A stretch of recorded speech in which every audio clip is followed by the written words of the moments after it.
They're your sons and daughters, grandfathers and sisters. They're also the men and women who gave up their lives to serve our country. Now some veterans are saying they're not getting the medical help they deserve.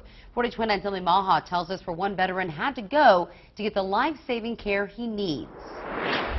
The Fayetteville VA serves more than 56,000 veterans each year. But when one veteran slipped through the cracks, he says it came down to a matter of life and death. You never leave your comrades behind. You never leave your brothers or your sisters behind. The VA is leaving all of us behind. Dudley Haynes served in the U.S. Air Force during the Gulf War. When I left the ER in Fayetteville that day from that VA, I sat out in my Jeep for an hour before I could drive. I was so mad, I could not even start my vehicle.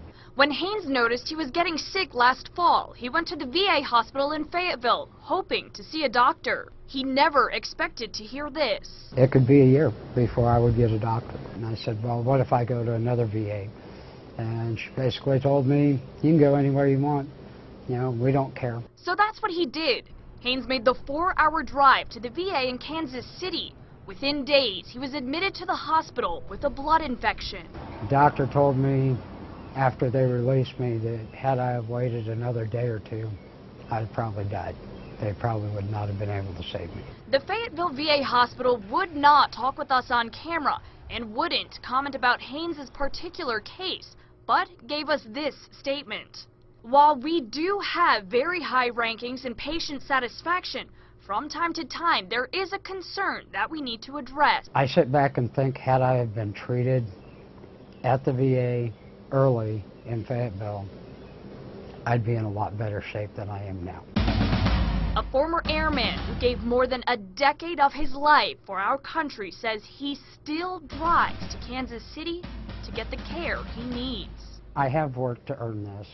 I've never felt that I deserved it necessarily.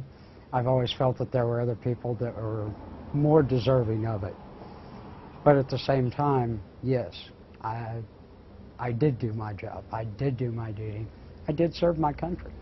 In a VA audit report from last month, the Fayetteville VA had one of the longest wait times in the Mid-South for first-time patients. In previous years, the hospital was named the top VA hospital by the National Veterans Association. Emily Maha, 40 29 News. And the Fayetteville VA hospital would not let us look at any of Dudley Haynes' medical records because of privacy concerns. We asked Haynes if we could see those records. He says he requested them from the hospital several weeks ago, but has not gotten any copies.